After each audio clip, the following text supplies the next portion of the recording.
ਕਲਾ ਮਨੋਰੰਜਨ ਦਾ ਸਾਧਨ ਹੈ। ਅਸੀਂ ਇਹਨੂੰ ਘਟਾ ਕੇ ਮਨੋਰੰਜਨ ਤੱਕ ਸੀਮਤ ਕਰ ਦਿੱਤਾ ਔਰ ਆਪਾਂ ਨੂੰ ਪਤਾ ਵੀ ਨਹੀਂ ਲੱਗਦਾ ਕਿ ਕਲਾ ਆਖਰ ਉਹਦਾ ਮੰਤਵ ਕੀ ਹੈ ਪਿੱਛੇ, ਉਹਦੀ ਪ੍ਰਤੀਬੱਧਤਾ ਕਿਹੜੇ ਪਾਸੇ, ਉਹਦੀ ਕਮਿਟਮੈਂਟ ਕਿੱਥੇ ਆ। ਔਰ ਇੱਕ ਜ਼ਮਾਨਾ ਐਸਾ ਵੀ ਆਇਆ ਜਦੋਂ ਸਾਹਿਤ ਵਿੱਚ ਔਰ ਸਾਹਿਤ ਦੀ ਜ਼ਿੰਦਗੀ ਦੇ ਫਲਸਫੇ ਵਿੱਚ ਆਧੁਨਿਕਤਾ, ਉੱਤਰ ਆਧੁਨਿਕਤਾ, ਪ੍ਰਯੋਗਵਾਦ, ਇਹ ਸਾਰੀਆਂ ਘਟਨਾਵਾਂ, ਇਹ ਵਰਤਾਰੇ ਆਏ। ਇਹ ਕਿਉਂ ਵਾਰ-ਵਾਰ ਨਵੇਂ-ਨਵੇਂ ਰੂਪਾਂ ਦੇ ਵਿੱਚ ਆਉਂਦੇ ਰਹੇ? ਇਹਨਾਂ ਦਾ ਕਾਰਨ ਕੀ ਹੁੰਦਾ ਹੈ? ਸਾਹਿਤ ਤਾਂ ਸਾਹਿਤ ਹੈ। ਆਧੁਨਿਕਕਰਨ ਜਾਂ ਆਧੁਨਿਕ ਸਾਹਿਤ, ਮਾਡਰਨਾਈਜੇਸ਼ਨ, ਪੋਸਟ ਮਾਡਰਨਾਈਜੇਸ਼ਨ, ਐਗਜ਼ਿਸਟੈਂਸ਼ਨਲਿਜ਼ਮ, ਹਾਂਜੀ, ਐਕਸਪੈਰੀਮੈਂਟਲਿਜ਼ਮ, ये बड़े इज़्म फिज़्म आए तो इज़्म फिज़्म कहीं के कहीं चले गए। भैया कहाँ चले गए तुम? क्यों आए थे? क्यों चले गए? ਸਾਹਿਤ ਵਹੀਂ ਖੜਾ ਹੈ। ਉਹਨੂੰ ਨਵੀਆਂ-ਨਵੀਆਂ ਪਰਿਭਾਸ਼ਾਵਾਂ ਦਿੱਤੀਆਂ ਜਾਂਦੀਆਂ ਰਹੀਆਂ, ਇਹਦੇ ਵਿੱਚ ਤਿਕੜਮਬਾਜ਼ੀਆਂ ਹੁੰਦੀਆਂ ਨੇ। ਸਾਹਿਤ ਪ੍ਰਤੀਬੱਧਤਾ ਦੇ ਨਾਲ ਬਣਦਾ ਹੈ। ਅਸੀਂ ਪੂਰਾ ਗੁਰੂ ਗ੍ਰੰਥ ਸਾਹਿਬ ਨੂੰ ਵੇਖੋ, ਕਿਸੇ ਵੀ ਧਰਮ ਦੀ ਪੁਸਤਕ ਨੂੰ ਦੇਖੋ, ਸਾਹਿਤ ਵਿੱਚ ਰਚੀ ਗਈ ਹੈ। ਉਹਦਾ ਰੂਪ ਹੈ ਜੋ ਮਾਧਿਅਮ ਹੈ ਆਪਣੀ ਗੱਲ ਕਹਿਣ ਦਾ, ਉਹ ਸਾਹਿਤ ਹੈ। ਔਰ ਪੁਰਾਣੇ ਸਮੇਂ ਵਿੱਚ ਕਵਿਤਾ ਪਹਿਲਾਂ ਲਿਖੀ ਜਾਂਦੀ ਸੀ, ਕਿਉਂਕਿ ਕਵਿਤਾ ਯਾਦ ਕਰਨੀ ਸੌਖੀ ਹੈ, ਤੁਕਬੰਦੀ ਹੁੰਦੀ ਹੈ। ਜਦੋਂ ਇਹ ਅੱਖਰ ਅਸੀਂ ਪਵਾ ਕੇ ਕਾਗਜ਼ਾਂ ਦੇ ਉੱਤੇ, ਭੋਜ ਪੱਤਰਾਂ 'ਤੇ ਰੱਖਣ 'ਚ ਕਾਮਯਾਬ ਹੋਏ ਅਤੇ ਫਿਰ ਇਹ ਲਿਖਤ ਰੂਪ ਵਿੱਚ ਸਾਂਭੇ ਜਾਣ ਲੱਗੇ, ਤਾਂ ਇਹਦਾ ਇੱਕ ਵਿਸਤ੍ਰਿਤ ਰੂਪ ਵਿਆਕਰਣ ਦੇ ਵਿੱਚ ਸਾਹਮਣੇ ਆਇਆ, ਜਿਹਨੂੰ ਅਸੀਂ ਪੋਇਟਰੀ ਟੂ ਪ੍ਰੋਜ਼ ਦਾ ਸਫ਼ਰ ਕਹਿੰਦੇ ਹਾਂ। ਪ੍ਰੋਜ਼ ਪਹਿਲਾਂ ਨਹੀਂ ਆ ਸਕਦੀ ਸੀ। ਨਾਵਲ ਹੁਣ ਲਿਖੇ ਗਏ ਆ, ਪਹਿਲਾਂ ਮਹਾਂਕਾਵਿ ਰਚੇ ਜਾਂਦੇ ਸੀ। ਪਹਿਲਾਂ ਤੁਸੀਂ ਕਵਿਤਾ ਤੋਂ ਸ਼ੁਰੂ ਕਰਦੇ ਹੋ, ਕਵਿਤਾ ਤੋਂ ਕਹਾਣੀ, ਲੇਖ, ਨਿਬੰਧ, ਨਾਵਲ, ਫਿਰ ਉਹਦਾ ਵਿਸਤ੍ਰਿਤ ਰੂਪ ਤਿਆਰ ਹੁੰਦਾ, ਕਿਉਂਕਿ ਉਹਦੇ ਵਿੱਚ ਵਿਆਕਰਣ ਨਾਲ ਵਧੇਰੇ ਸਪਸ਼ਟ ਅਤੇ ਵਿਸਤ੍ਰਿਤ ਜਾਣਕਾਰੀ ਦਿੱਤੇ ਜਾਣਾ ਸੰਭਵ ਹੋ ਜਾਂਦਾ। ਇਸੇ ਤਰ੍ਹਾਂ ਗਾਇਕੀ ਚੱਲਦੀ ਹੈ, ਪਰ ਉਹਦੇ ਵਿਚਲਾ ਮਕਸਦ ਹੁੰਦਾ ਉਹਦਾ ਸੰਦੇਸ਼ ਅਤੇ ਉਹਦੇ ਉੱਤੇ ਟਿਕ ਕੇ ਖੜ੍ਹੇ ਰਹਿਣਾ। ਹੁਣ ਅਸੀਂ ਅੱਜ ਵਿਕਟਰ ਜ਼ਾਰਾ ਬਾਰੇ ਗੱਲ ਕਰਾਂਗੇ। ਚਿਲੇ ਦੇ ਇਹ ਗਾਇਕ ਰਹੇ ਨੇ, ਸੰਗੀਤਕਾਰ ਰਹੇ ਨੇ, ਪਰ ਲੋਕਾਂ ਦੇ ਨਾਲ ਖੜ੍ਹਨ ਦੀ ਫਿਰ ਉਹ ਕੀ ਕੀਮਤ ਅਦਾ ਕਰਦੇ ਆ, ਇਸ ਬਾਰੇ ਇਸ ਮੁਤੱਲਕ ਗੱਲ ਕਰਨੀ ਆ ਅਸੀਂ ਮਨਦੀਪ ਦੇ ਨਾਲ। ਮਨਦੀਪ ਮੇਰੇ ਨਾਲ ਫੋਨ ਦੇ ਜ਼ਰੀਏ ਜੁੜ ਚੁੱਕੇ ਨੇ। ਪਰ ਵਿਕਟਰ ਜ਼ਾਰਾ ਤਾਂ ਬਹੁਤ ਦੂਰ ਦਾ, ਚੀਲੀਅਨ ਹੈ। ਅਸੀਂ ਉਹਦੀ ਕਿਉਂ ਗੱਲ ਕਰੀਏ? ਅਸੀਂ ਤਾਂ ਪੰਜਾਬੀ ਹੁੰਦੇ ਆ। ਨਹੀਂ, ਅਸੀਂ ਉਹਦੇ ਨਾਲ ਆਪਣੀ ਗਾਇਕੀ ਨੂੰ ਦੇਖਾਂਗੇ ਅਤੇ ਫਿਰ ਗਾਇਕ ਕਿੱਥੇ ਖੜ੍ਹਦਾ ਸਮਾਜ ਵਿੱਚ। ਇਸ ਦੋ ਸਵਾਲਾਂ ਦੀ, ਗਾਇਕ ਕਿੱਥੇ ਖੜ੍ਹਦਾ ਅਤੇ ਗਾਇਕੀ ਕੀ ਹੁੰਦੀ ਹੈ, ਇਹਨਾਂ ਤੋਂ ਬਾਕਾਇਦਾ ਇੱਕ ਐਗਜ਼ੈਂਪਲ ਲੈ ਕੇ ਗੱਲ ਸ਼ੁਰੂ ਕਰਾਂਗੇ ਅਤੇ ਦੂਰ ਦੇ ਬੰਦੇ ਦੀ ਕਰਦੇ ਹਾਂ, ਕਿਉਂਕਿ ਨੇੜੇ ਦੀ ਹਿਸਟਰੀ ਦੇ ਵਿੱਚ, ਹਿਸਟਰੀ 'ਚ ਬਾਇਸ ਬਹੁਤ ਆ ਜਾਂਦਾ। ਸੋ ਹੁਣ ਮਨਦੀਪ ਨੂੰ ਗੱਲ 'ਚ ਸ਼ਾਮਲ ਕਰਾਂਗੇ ਅਤੇ ਫਿਰ ਅਗਾਂਹ ਤੋਰਦੇ ਹਾਂ। ਮਨਦੀਪ, ਤੁਹਾਡਾ ਬਹੁਤ ਬਹੁਤ ਸਵਾਗਤ ਹੈ ਜੀ। ਧੰਨਵਾਦ ਜੀ ਤੁਹਾਡਾ, ਅਤੇ ਤੁਹਾਡੇ ਰੇਡੀਓ ਚੈਨਲ ਦੇ ਰਾਹੀਂ ਸੁਣਨ ਵਾਲੇ ਸਾਰੇ ਸਰੋਤਿਆਂ ਦਾ ਬਹੁਤ ਬਹੁਤ ਧੰਨਵਾਦ। ਮਨਦੀਪ ਜੀ, ਪਿਛਲੇ ਦਿਨੀਂ ਫਿਰ ਜਦੋਂ ਤੁਹਾਡੀ ਮੈਂ ਸੋਸ਼ਲ ਮੀਡੀਆ ਦੇ ਉੱਤੇ ਦੇਖਿਆ ਕਿ ਤੁਸੀਂ ਵਿਕਟਰ ਜ਼ਾਰਾ ਨੂੰ ਯਾਦ ਕੀਤਾ ਹੈ, ਤਾਂ ਬੜਾ ਚੰਗਾ ਲੱਗਿਆ ਕਿ ਸਪੈਨਿਸ਼ ਨਾਂ ਆ, ਇਹ ਸਪੈਨਿਸ਼ ਕਲਚਰ ਹੈ। ਉਸ ਇਲਾਕੇ ਦੀ ਤਾਂ ਜ਼ੁਬਾਨ ਸਪੈਨਿਸ਼ ਕਦੇ ਸੀ ਨਹੀਂ, ਜੋ ਮੁੱਢ ਕਦੀਮੋਂ ਚੱਲੀ ਆਉਂਦੀ ਸੀ, ਉਹ ਤਾਂ ਬੋਲੀਆਂ ਹੋਰ ਬੋਲਦੇ ਸੀ। ਅਤੇ ਫਿਰ ਇਹ ਬਸਤੀਵਾਦ ਦੀ ਮਾਰ ਵਾਲਾ ਮੁਲਕ ਨਿਕਲਿਆ, ਅਤੇ ਜਿੱਥੇ ਮਾਰ ਪੈਂਦੀ ਹੈ ਉੱਥੇ ਬਗਾਵਤ ਵੀ ਫੁੱਟਦੀ ਹੈ, ਉੱਥੇ ਬਾਗੀ ਸੁਰਾਂ ਵੀ ਉੱਭਰਦੀਆਂ ਨੇ, ਅਤੇ ਇਹਨਾਂ ਵਿੱਚੋਂ ਇੱਕ ਸੁਰ ਵਿਕਟਰ ਜ਼ਾਰਾ ਦੀ ਸੀ। ਅਤੇ ਵਿਕਟਰ ਜ਼ਾਰਾ 28 ਸਤੰਬਰ ਨੂੰ ਉਹਦਾ ਜਨਮ ਹੁੰਦਾ। ਤੁਹਾਨੂੰ ਥੋੜ੍ਹੀ ਜਿਹੀ ਵਾਕਫੀਅਤ ਦਿਓ ਅਤੇ ਫਿਰ ਅਸੀਂ ਪੰਜਾਬੀ ਗਾਇਕੀ ਵੱਲ ਆਵਾਂਗੇ ਵਿਕਟਰ ਜ਼ਾਰਾ ਨਾਲ ਸਫ਼ਰ ਕਰਦਿਆਂ ਹੋਇਆਂ। ਹਾਂਜੀ ਮਨਦੀਪ। ਹਾਂਜੀ, ਵਿਕਟਰ ਜ਼ਾਰਾ ਬਹੁਤ ਹੀ ਅਣਗੌਲਿਆ ਹੋਇਆ ਗੀਤਕਾਰ ਰਿਹਾ। ਬਹੁਤ ਹੀ ਥੋੜ੍ਹੇ ਸਾਹਿਤਕ ਹਿੱਸਿਆਂ ਦੇ ਵਿੱਚ ਜਾਂ ਅਗਾਂਹ ਵਧੂ ਹਿੱਸਿਆਂ ਦੇ ਵਿੱਚ ਵਿਕਟਰ ਜ਼ਾਰਾ ਨੂੰ ਜਾਣਿਆ ਜਾਂਦਾ, ਪਰ ਆਮ ਲੋਕਾਈ ਦਾ ਬਹੁਤ ਵੱਡਾ ਹਿੱਸਾ ਦੁਨੀਆ ਭਰ ਦੇ ਵਿੱਚ ਵਿਕਟਰ ਜ਼ਾਰਾ ਨੂੰ ਉਸ ਰੂਪ 'ਚ ਨਹੀਂ ਜਾਣਦਾ ਜਿਵੇਂ ਚੀਲੇ ਦੇ ਲੋਕ ਜਾਣਦੇ ਆ। ਪਰ ਮੈਂ ਸਮਝਦਾ ਵਿਕਟਰ ਜ਼ਾਰਾ ਦੀ ਜਿਹੜੀ ਸ਼ਹਾਦਤ ਆ, ਕੋਈ ਇੱਕ ਉਹ ਇਨਸਾਨ ਜਿਹੜਾ ਆਪਦੇ ਗੀਤ ਲਈ ਸ਼ਹਾਦਤ ਦੇ ਜਾਂਦਾ ਤਾਨਾਸ਼ਾਹ ਫੌਜ ਦੇ ਸਾਹਮਣੇ, ਤਾਂ ਇਸ ਹਾਲਤ ਦੇ ਵਿੱਚ ਉਹਦੀ ਸ਼ਹਾਦਤ ਕਿੱਡੀ ਵੱਡੀ ਸ਼ਹਾਦਤ ਸੀ ਅਤੇ ਉਹਦਾ ਲੋਕਾਂ ਨੂੰ ਜਾਣਨਾ ਕਿਉਂ ਜ਼ਰੂਰੀ ਆ, ਅਤੇ ਉਹਦਾ ਸਾਡੇ ਨਾਲ ਜਾਂ ਪੰਜਾਬ ਦੇ ਲੋਕਾਂ ਦੇ ਨਾਲ, ਪੰਜਾਬੀ ਪਾਠਕਾਂ ਦੇ ਨਾਲ, ਜਿਹੜੇ ਦੁਨੀਆ ਭਰ ਦੇ ਵਿੱਚ ਬੈਠੇ ਹੈਗੇ ਜਾਂ ਪੰਜਾਬੀ ਲੋਕਾਂ ਨਾਲ ਉਹਦਾ ਕੀ ਸਰੋਕਾਰ ਜੁੜਦਾ ਹੈਗਾ, ਸਾਨੂੰ ਕਿਉਂ ਲੋੜ ਹੈਗੀ ਆ ਵਿਕਟਰ ਜ਼ਾਰਾ ਬਾਰੇ ਜਾਣਨ ਦੀ। ਅਤੇ ਇਸ ਕਰਕੇ ਮੈਂ ਇਹ ਸਮਝਦਾ ਵੀ ਉਹ ਬਹੁਤ ਇੰਪੋਰਟੈਂਟ ਸਾਡੇ ਲਈ ਇੱਕ ਸਾਬਕਾ, ਜਦੋਂ ਅੱਜ ਕੱਲ੍ਹ ਪੂਰਾ ਇਹਦੇ 'ਤੇ ਆਪਾਂ ਬਾਅਦ ਦੇ ਵਿੱਚ ਗੱਲ ਵੀ ਕਰਾਂਗੇ ਵੀ ਪੂਰਾ ਜਿਹੜੀ ਪੰਜਾਬੀ ਮਿਊਜ਼ਿਕ ਇੰਡਸਟਰੀ ਹੈਗੀ ਆ, ਪੂਰਾ ਮਿਊਜ਼ਿਕ ਜਿਹੜਾ ਜਿਹੜੇ ਪਾਸੇ ਨੂੰ ਜਾ ਰਿਹਾ, ਅਤੇ ਉਹਦੇ ਲਈ ਵਿਕਟਰ ਜ਼ਾਰਾ ਕਿਵੇਂ ਪ੍ਰੇਰਨਾ ਸਰੋਤ ਸੀ ਉਸ ਵਕਤ ਜਿਹੜੀ ਉਹਨੇ ਸ਼ਹਾਦਤ ਦਿੱਤੀ ਆ। ਜੀ ਦੇਖੋ, ਇੱਕ ਗੱਲ ਆਪਾਂ ਚੰਗੀ ਤਰ੍ਹਾਂ ਜਾਣਦੇ ਹਾਂ ਵੀ ਜੋ ਸਮਾਜ ਦੇ ਵਿੱਚ ਵਾਪਰ ਰਿਹਾ ਹੁੰਦਾ ਉਹਨੂੰ ਮਨੁੱਖੀ ਚੇਤਨਾ ਜਿਹੜੀ ਹੈਗੀ ਆ ਉਹ ਸਾਹਿਤ, ਕਲਾ ਤੇ ਸੱਭਿਆਚਾਰ ਰਾਹੀਂ ਪ੍ਰਗਟ ਕਰਦੀ ਆ। ਠੀਕ ਹੈ ਜੀ। ਜਿਹੜੇ ਸਾਹਿਤਕਾਰ ਨੇ ਜਾਂ ਗੀਤਕਾਰ ਨੇ ਉਹ ਸਮਾਜ ਦੇ ਵਿੱਚ ਵਾਪਰ ਰਹੀ ਇੱਕ ਹਕੀਕਤ ਨੂੰ ਕਲਮਬੱਧ ਕਰਦੇ ਆ। ਹੁਣ ਸਵਾਲ ਸਭ ਤੋਂ ਵੱਡਾ ਖੜਾ ਇਹ ਹੋ ਜਾਂਦਾ ਕਿ ਜਿਹੜਾ ਸਾਡਾ ਸਮਾਜ ਆ ਇਹ ਦੋ ਜਮਾਤਾਂ ਦੇ ਵਿੱਚ ਵੰਡਿਆ ਹੋਇਆ ਤੇ ਕਿਹੜੀ ਜਮਾਤ ਲਈ ਉਹ ਕਲਮਬੱਧ ਕਰਦੇ ਆ, ਵੱਡਾ ਸਵਾਲ ਇਹ ਆ। ਇਸ ਕਰਕੇ ਵਿਕਟਰ ਜਾਰਾ ਜਿਹੜਾ ਹੈਗਾ ਉਹਨੇ ਉਸ ਵਕਤ ਜਦੋਂ ਆਪਾਂ 1973 ਦੇ ਦੌਰ ਦੇ ਵਿੱਚ ਜਾਂਦੇ ਹੈਗੇ ਆ ਤਾਂ ਪੂਰੇ ਸੰਸਾਰ ਦੇ ਵਿੱਚ ਜਿਹੜੇ ਵੱਡੇ ਸਾਮਰਾਜੀ ਮੁਲਕ ਨੇ ਉਹ ਜਿਹੜੇ ਪਛੜੇ ਹੋਏ ਮੁਲਕ ਆ ਉਹਨਾਂ ਨੂੰ ਆਪਦੀਆਂ ਬਸਤੀਆਂ ਬਣਾਉਣ ਜਾਂ ਉਹਨਾਂ ਦੇ ਵਿੱਚ ਆਪਦੀ ਮੰਡੀ ਸਿਰਜਣ ਦੇ ਵਿੱਚ ਲੱਗੇ ਹੋਏ ਸੀ। ਤਾਂ ਚਿਲੇ ਵੀ ਉਸ ਸੰਤਾਪ ਦੇ ਵਿੱਚੋਂ ਲੰਘ ਰਿਹਾ ਸੀ। ਤਾਂ ਚਿਲੇ ਦਾ ਜਿਹੜਾ ਪੂਰਾ ਸਾਹਿਤ ਆ, ਕਲਾ ਤੇ ਸੱਭਿਆਚਾਰ ਇਹਦੇ ਉੱਤੇ ਅਟੈਕ ਲਗਾਤਾਰ ਕੀਤਾ। ਫੋਰ ਐਗਜ਼ਾਮਪਲ ਜੇ ਆਪਾਂ ਦੇਖਣਾ ਹੋਵੇ ਅੱਜ ਭਾਰਤ ਦੇ ਅੰਦਰ ਜੇ ਆਪਾਂ ਦੇਖਦੇ ਹੈਗੇ ਆ ਕਿ ਮੋਦੀ ਹਕੂਮਤ ਜਦੋਂ ਆਪਦਾ ਫਿਰਕੂ ਫਾਸ਼ੀਵਾਦੀ ਏਜੰਡਾ ਗਾਂਹ ਵਧਾ ਰਹੀ ਹੈ ਹਿੰਦੂਤਵ ਦਾ, ਤਾਂ ਉਹ ਸਾਹਿਤ, ਕਲਾ, ਸੱਭਿਆਚਾਰ ਇਹਦੇ ਉੱਤੇ ਬਹੁਤ ਵੱਡਾ ਅਟੈਕ ਕਰ ਰਹੀ ਹੈ। ਲੋਕਾਂ ਦੇ ਖਾਣ ਪੀਣ ਦੇ ਉੱਤੇ ਬੰਦਿਸ਼ਾਂ ਲਾ ਰਹੀ ਹੈ, ਉਹਦੇ ਪਹਿਰਾਵੇ ਦੇ ਉੱਤੇ ਬੰਦਿਸ਼ਾਂ ਲਾਈਆਂ ਜਾ ਰਹੀਆਂ ਹੈਗੀਆਂ ਨੇ। ਫਿਲਮਾਂ ਦੇ ਵਿੱਚ ਇੱਕ ਆਪਦੇ ਜਿਹੜੇ ਹੈਗਾ ਇਤਿਹਾਸ ਨੂੰ ਇਤਿਹਾਸ ਬਣਾ ਕੇ ਪੇਸ਼ ਕੀਤਾ ਜਾ ਰਿਹਾ। ਤਾਂ ਬਹੁਤ ਸਾਰੀਆਂ ਚੀਜ਼ਾਂ ਗਲੀਆਂ ਤੇ ਸੜਕਾਂ ਦੇ ਨਾਮ ਚੇਂਜ ਕੀਤੇ ਜਾ ਰਹੇ ਆ, ਇਤਿਹਾਸ ਨੂੰ ਮਿਟਾਇਆ ਜਾ ਰਿਹਾ, ਸਿਲੇਬਸ ਚੇਂਜ ਕੀਤੇ ਜਾ ਰਹੇ ਆ। ਤਾਂ ਇਹ ਦੌਰ ਚਿਲੇ ਦੇ ਅੰਦਰ ਵੀ ਚੱਲਿਆ। ਉੱਥੇ ਤਾਂ ਕਿਤਾਬਾਂ ਦੀ ਹੋਲੀ ਤੱਕ ਜਲਾਈ ਗਈ। ਤਾਂ ਇਹ ਲੋਕਾਂ ਦਾ ਜਿਹੜਾ ਇੱਕ ਸੱਭਿਆਚਾਰ ਹੁੰਦਾ, ਜਿਹੜਾ ਲੋਕਾਂ ਨੇ ਖੁਦ ਸਿੰਜਿਆ ਹੁੰਦਾ ਆਪਦੇ ਖੂਨ ਦੇ ਨਾਲ ਜਾਂ ਸਿਰਜਿਆ ਹੁੰਦਾ, ਉਹਨੂੰ ਜਿਹੜੀਆਂ ਇਹ ਹਕੂਮਤਾਂ ਹੈਗੀਆਂ ਨੇ ਉਹ ਇਸ ਤਰ੍ਹਾਂ ਮਲੀਆਮੇਟ ਕਰਦੀਆਂ ਨੇ। ਉਹਨਾਂ ਦਾ ਸੱਭਿਆਚਾਰ ਵੀ ਤੇ ਉਹਨਾਂ ਦੀ ਆਰਥਿਕਤਾ ਵੀ ਤੇ ਉਹਨਾਂ ਦੇ ਮੁਲਕ ਦੇ ਉੱਤੇ ਕਬਜ਼ਾ ਵੀ ਕਰਦੀਆਂ। ਤਾਂ ਉਹ ਦੌਰ ਦੇ ਵਿੱਚ 1973 ਦੇ ਵਿੱਚੋਂ ਜਿਹੜਾ ਚਿਲੇ ਆ ਉਹ ਲੰਘ ਰਿਹਾ ਸੀ। ਤਾਂ ਵਿਕਟਰ ਜਾਰਾ ਦੀ ਜਿਹੜੀ ਸਭ ਤੋਂ ਵੱਡੀ ਪ੍ਰਾਪਤੀ ਆ ਉਹ ਇਹ ਆ ਕਿ ਉਸ ਦੌਰ ਦੇ ਅੰਦਰ ਪੂਰੇ ਸੰਸਾਰ ਦੇ ਵਿੱਚ ਜਿਹੜਾ ਜੈਂਕੀ ਕਲਚਰ ਆ, ਅਮਰੀਕਨ ਜਿਹੜਾ ਪੱਛਮੀ ਜਿਹਨੂੰ ਆਪਾਂ ਸੱਭਿਆਚਾਰ ਕਹਿ ਦਿੰਦੇ ਹਾਂ, ਜਿਹਨੂੰ ਆਪਾਂ ਰੌਕ ਮਿਊਜ਼ਿਕ ਕਹਿ ਦਿੰਦੇ ਹਾਂ, ਵੀ ਰੌਕ ਮਿਊਜ਼ਿਕ ਜਿੱਡੀ ਵੱਡੀ ਪੱਧਰ ਦੇ ਉੱਤੇ ਪੂਰੇ ਸੰਸਾਰ ਨੂੰ ਆਪਦੇ ਕਲਾਵੇ ਵਿੱਚ ਲੈ ਰਿਹਾ ਸੀ। ਇੰਡੀਆ ਦੇ ਵਿੱਚ ਆਪਾਂ ਬਾਲੀਵੁੱਡ ਦੀਆਂ, ਹਿੰਦੀ ਦੀਆਂ ਫਿਲਮਾਂ ਦੇ ਵਿੱਚ ਵੀ ਦੇਖਿਆ ਤਾਂ ਉਹ ਬਹੁਤ ਵੱਡੀ ਪੱਧਰ ਦੇ ਉੱਤੇ ਇੱਕ ਡਿਸਕੋ ਡਾਂਸ ਵਾਲਾ ਜਿਹੜਾ ਕਲਚਰ ਅਮਰੀਕਨ ਸੀਗਾ ਉਹਨੂੰ ਸੰਸਾਰ ਭਰ ਦੇ ਵਿੱਚ ਬਹੁਤ ਵੱਡੀ ਪੱਧਰ ਦੇ ਉੱਤੇ ਨਕਲ ਉਹਦੀ ਕੀਤੀ ਗਈ ਤੇ ਉਹ ਫੈਲ ਰਿਹਾ ਸੀ। ਤਾਂ ਉਹ ਕਲਚਰ ਉੱਥੇ ਵੀ ਫੈਲ ਰਿਹਾ ਸੀ। ਤਾਂ ਜਿਹੜਾ ਵਿਕਟਰ ਜਾਰਾ ਦੀ ਜਿਹੜੀ ਪ੍ਰਾਪਤੀ ਆ ਉਹ ਇਹ ਹੈਗੇ ਵੀ ਇਸ ਸਾਮਰਾਜੀ ਜੈਂਕੀ ਕਲਚਰ ਦੇ ਖਿਲਾਫ, ਇਸ ਪੂਰਾ ਰੌਕ ਮਿਊਜ਼ਿਕ ਦੇ ਖਿਲਾਫ ਉਹਨੇ ਇੱਕ ਰੈਡੀਕਲ ਮਿਊਜ਼ਿਕ ਖੜਾ ਕੀਤਾ। ਉਹਨੇ ਕਿਹਾ ਕਿ ਜਿਹੜੇ ਸਾਡੇ ਗੀਤ ਨੇ ਉਹ ਸਾਡੀਆਂ ਲੋੜਾਂ ਚੋਂ ਨਿਕਲੇ ਹੋਏ ਨੇ। ਜਿਹੜਾ ਗੀਤ ਤੇ ਸੱਭਿਆਚਾਰ ਹੈਗਾ ਉਹ ਲੋਕਾਂ ਦੇ ਦੁੱਖਾਂ ਦਰਦਾਂ ਦੀ ਤਰਜਮਾਨੀ ਕਰਨ ਵਾਲਾ ਹੋਣਾ ਚਾਹੀਦਾ। ਠੀਕ ਹੈ। ਇਸ ਕਰਕੇ ਉਹਨੇ ਨੋਏਵਾ ਕਾਂਸੀਓਨ ਚਿਲੇਨਾ ਉਹਦਾ ਨਾਂ ਰੱਖਿਆ ਆਪਦੇ ਗਰੁੱਪ ਦਾ, ਜਿਹਨੂੰ ਕਿਹਾ ਜਾਂਦਾ ਚਿਲੇ ਦਾ ਨਵਾਂ ਗੀਤ। ਮਨਦੀਪ ਜੀ, ਮਨਦੀਪ, ਕਲਾ ਕੀ ਹੈ, ਗਾਇਕੀ ਕੀ ਹੈ? ਇਹ ਸ਼ੋਹਰਤ ਹੈ, ਇਹ ਸਕਸੈਸ ਹੈ, ਇਹ ਸਟਾਰਡਮ ਹੈ ਕਿ ਸਮਾਜਿਕ ਜ਼ਿੰਮੇਦਾਰੀ ਆ? ਕਿ ਤੁਹਾਡੇ ਦਿਲ ਦੇ ਵਿੱਚ ਕੀ ਧੜਕਦਾ ਹੈ? ਉਹ ਲੋਕਾਂ ਦੀ ਦਿਲਾਂ ਦੀ ਧੜਕਣ ਹੈ ਕਿ ਕਾਰੋਬਾਰ ਹੈ?